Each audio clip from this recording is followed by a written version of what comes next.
Okay, let's talk about magic. Now, magic as a trope is both nebulous conceptually and highly controversial in certain circles, so this is going to be a bit tricky to tackle. A good place to start would probably be defining magic, which would be nice if it were possible, but nobody's ever managed a definition that's suitably comprehensive, so let's skip that and just assume we've all got the general vibe of what magic is. It's, magic. You know it when you see it. Someone slings a fireball or draws a glowing doorway in the air, it's probably magic. If it's in a fantasy world and glows and isn't a mushroom in a cave, it's probably magic. Let's just move on. Now, in fiction, magic almost always shows up in one of 5 specific forms, and these forms are potions, enchantments and curses, prophecies, magic items, and spells. Each of these have their own literary uses and associated tropes, along with originating in different cultural and historical sources, so let's break them down one at a time. To start off, potions. This is actually really fun, or at least I think it's really interesting. Potions are such a staple of fictional magic for the most part because in the real world, magic and medicine have been equated for ages, in large part because the exact cause of illness was basically unknown for a really long time. People could put together that certain situations could make you sick, like hanging around dead bodies, but it wasn't clear why, so magical explanations were proposed, like malevolent ghosts or spirits or vampires or whatever. And while physical cures were found and implemented mostly through trial and error, it was usually thought that addressing the hypothetical magical cause was just as important. Ancient Mesopotamia and Egypt would both supplement physical remedies with rituals or prayers to address the perceived spiritual cause of an illness alongside its physical symptoms. So the idea of a physical cure having magical effects is wildly precedented all over the world, resulting in a long-standing presence in fiction. Alchemy is also probably partially responsible for the aesthetic of this concept due to its focus on distillation and purification of materials perceived to have magical properties, even though whether the practice of alchemy could be classified as magic or not is kinda debatable. Potions in fiction obviously have all kinds of effects beyond medicinal or alchemical, the love potion being an old favorite. As a general rule, drinking a potion causes it to install a temporary or permanent enchantment on whoever drinks it. On that note, let's talk enchantments. Enchantments and curses are basically treated like the same thing. They're some sort of magical influence that sticks to somebody, either until a time limit is reached or some condition is met that breaks the effect. These are wildly popular in fairy tales, where cursed royalty is so common you wonder how any politics gets to happen at all. Sometimes they're transformations, where someone's cursed into being a monster or an animal or something. Sometimes it's the classic sleep until someone breaks the curse version. Modern fiction also features positive enchantments, but they're not so common in most folklore I'm aware of. Sometimes you'd have fairy tales where babies would be blessed with positive character traits, but you didn't get so many babies gifted with +5 resistance to fire. Curses were also wildly popular in ancient Greece, where lead tablets called katadesmos would have curses written on them before being stuck full of nails and buried underground to attract the attention of chthonic deities willing to execute the actual cursing. Sometimes they were also used for love charms. Enchantments and curses are also tied together with the overall concept of sympathetic magic, where by doing something to an object affiliated with a person, you also affect that person directly. I'd call it a voodoo doll for the sake of simplicity, but it's a misleading term since voodoo barely uses sympathetic magic, and sympathetic magic was mostly practiced in medieval Britain, but you get the picture. Speaking of getting the picture, let's talk about prophecies. Prophecies in various forms show up in all kinds of media, ranging from serious, life-defining codified things to just the occasional foreshadowing dream. Prophecies of all stripes are a favorite from classical literature and folklore, mostly because there is literally no easier way to foreshadow something than to explicitly tell the audience it's going to happen. The Oracle at Delphi is an old classic for this one, and she's responsible for a number of prophecy-related tropes, including the idea of an oracle being granted visions by a god and/or having visions of the future by inhaling crazy smoke. Characters having prophetic dreams is another old classic, usually happening with zero explanation as to how this character is dreaming of the future, and frequently involving some manner of symbolism obscuring the exact meaning of the dream. Consider Clytemnestra dreaming of giving birth to a venomous snake before being killed by her son Orestes, or Penelope dreaming of a flock of geese being slaughtered shortly before Odysseus returns and kills the suitors. And in the Mahabharata, the antagonist Karna has a dream where protagonist Yudhishthira climbs a mountain of skulls to claim a small cup of nectar, foreshadowing their upcoming civil war with a ridiculous body count that Yudhishthira wins. Unlike most of the other kinds of magic we've established, prophecies are rarely done on purpose, but sometimes they've been deliberately constructed, and in such cases can function more like curses. Magic items are another widespread classic with very old mythological roots. Perseus is gifted a helmet that can turn him invisible and sandals that let him fly, the original telling of Aladdin involved a genie stored in a ring, Kusanagi no Tsurugi could control the winds when swung, and Irish mythology had the 4 treasures of the Tuatha de Danann, featuring an invincible spear, a crazy powerful glowing sword, a cauldron capable of producing however much food you needed, and a stone that would yell when the king sat on it. Basically, household objects with magical properties were a staple of classical mythology and folklore and could do just about anything, but would sometimes feature caveats or limitations, like a specific number of uses or only being usable by a specific kind of person or something. In modern literature, not much has changed, although mostly thanks to Tolkien and Michael Moorcock, evil magic items have gotten very popular. popular, and thanks to some changes to Arthurian legend, magic swords specifically capable of choosing kings have gained some serious ground. And then there's spells. Now the first problem here is that this is a damn nebulous term, but for this I basically default to the aesthetics of D&D for a rough definition. A spell is when you wave your hands and something noticeably happens that is not typically correlated with the waving of hands. A fireball, a weather change, the spontaneous appearance of 1d6 dire rats, whatever. It's magic in its simplest, most boring form, making something weird happen that wouldn't normally happen.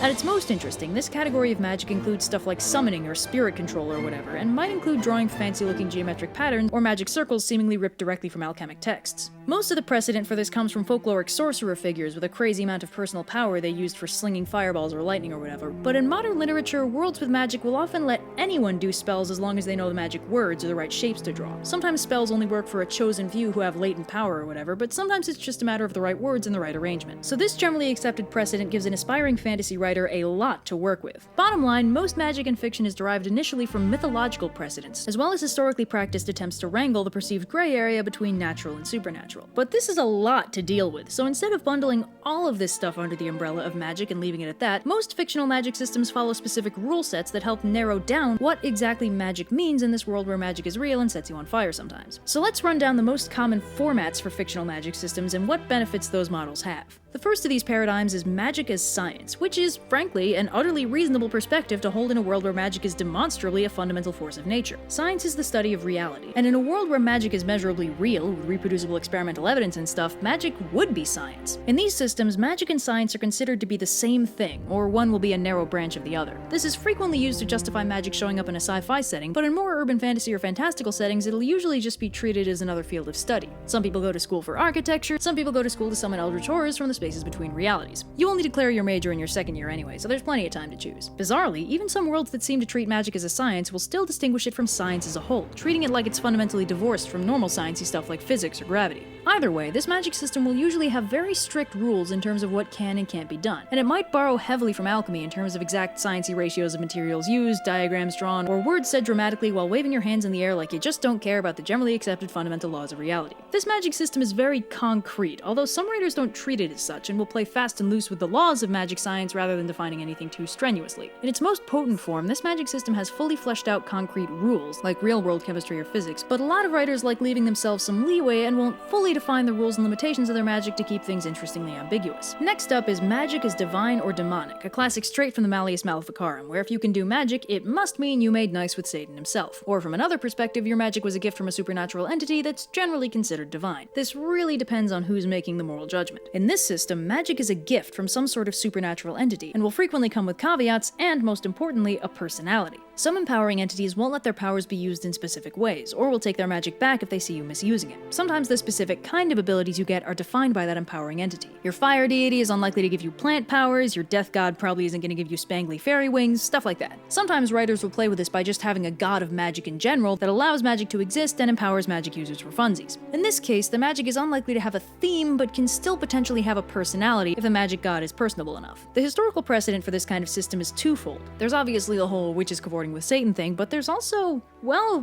basically prayer. Loads of polytheistic religions would feature specific prayers to specific gods for specific kinds of things, where which god you asked for help depended both on who you were and what kind of thing you needed help with. You wouldn't ask Anubis for help delivering a baby, and you wouldn't ask Isis for help with the heart-weighing ceremony. It's not quite the same as getting empowerment smacked by a thematically appropriate god, but it's clear where part of the inspiration came from. Then there is magic as rare talent, which can overlap with the magic as divine thing, but just as frequently stands on its own. In this version, people with magic are, for one reason or another, born with the potential to do magic of some sort, while everyone else is stuck having to conform to the laws of physics and stuff. Sometimes the way this works is that people born with magic talent have the potential to learn all kinds of magic, and they've all got access to roughly the same abilities, albeit with potentially varying levels of personal power or skill. But some other versions will make it so magically talented people have unique talents, like someone might be born a seer or shapeshifter or with pyrokinesis or something. In some stories, the only people born with this kind of ability will be demigods or otherwise only partially human, but in others it's basically random chance. Sometimes these models will overlap, where you can be born with general magic magical talent, specific magic talent, or both. Anyway, this magic system is one of the looser and easier versions to play with since it's basically got one mechanic. You're either magic or you're not. This version also has some variants when it comes to magic items specifically. Sometimes magic items have their own magic, like batteries, and they can be used by anyone, magically talented or not. Sometimes they don't, and they can only be used by people who are magic. Also, as one final weirdness, this version will frequently have some kind of weirdness filter where non-magic people are physically incapable of seeing magic, because this lets the author write an urban fantasy secret world without having to figure out the effects magic would have naturally had on world history. Sometimes there's no natural weirdness filter, but the magic world instead basically has a Men in Black approach to non-magical people seeing weirdness and just covers it up wherever it leaks through. This one usually doesn't make much sense, but you know,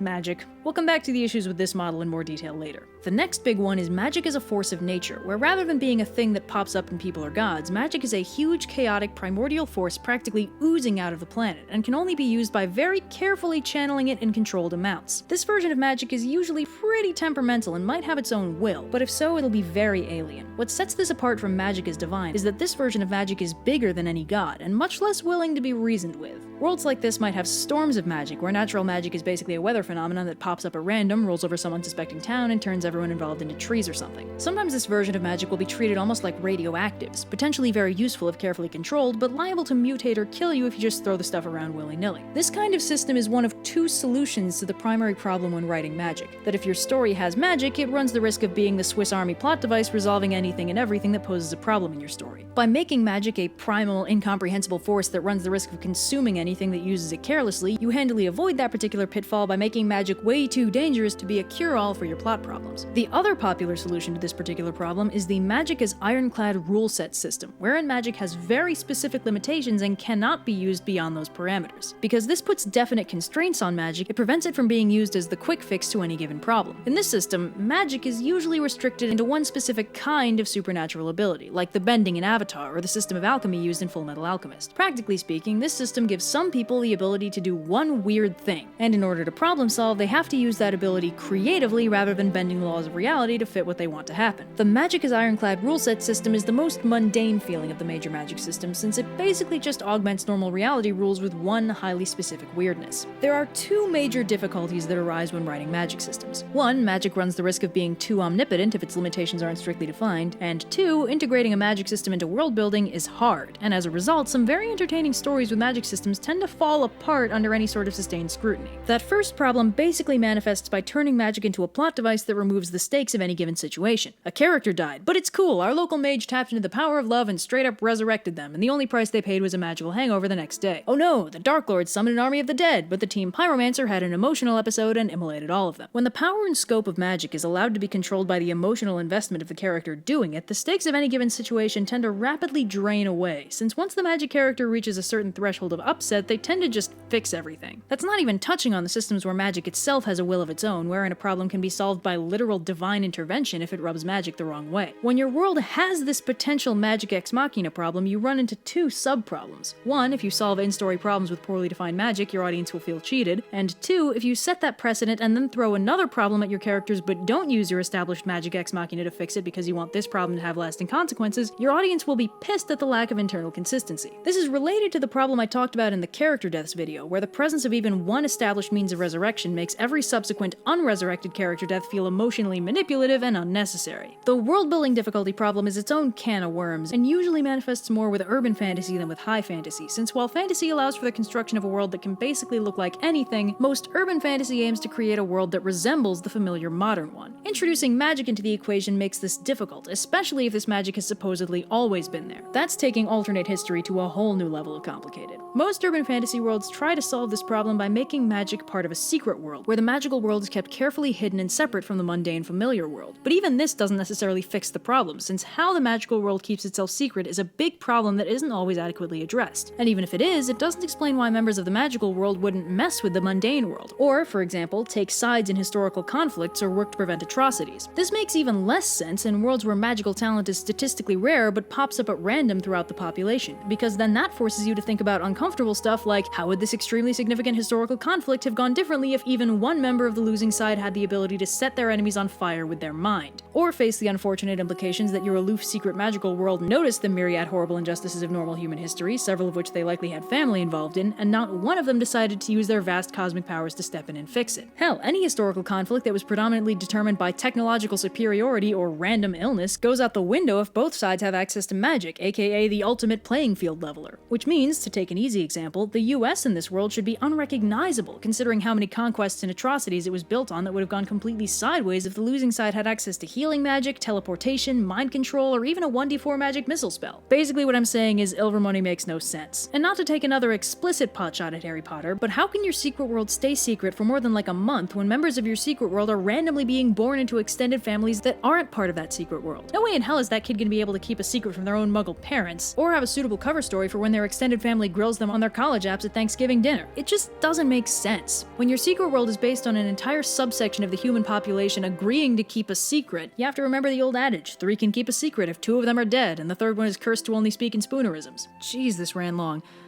So the bottom line is, world building is hard, and it becomes exponentially harder to do convincingly when you're trying to build a world that looks identical to our world while having completely different mechanics. Magic has a lot of narrative potential, but is hard to make sense of or keep from derailing the plot, and there are ways to restrict its use that keep it from being completely story-breaking that mostly boil down to putting down hardline rules or making magic way too dangerous to use lightly. Also, don't think too hard about the Harry Potter universe if you want to be able to still enjoy it. So, yeah.